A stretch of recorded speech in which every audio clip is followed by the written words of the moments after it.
Al git başka yerde ye.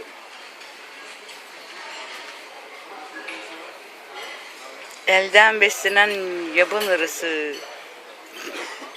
Başlattın mı? Vay salak vay.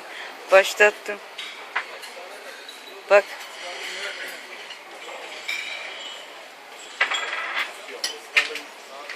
Levent. Aldı mı? Kopardı mı? Azıcık yedi. Bakayım. Bak geri geliyor.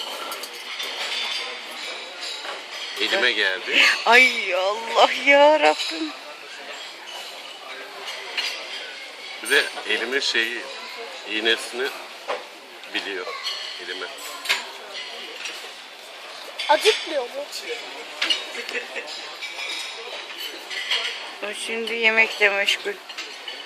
O şimdi Kesti şu anda. kesiyor bak. Çatır çatır kesti. Evet ya.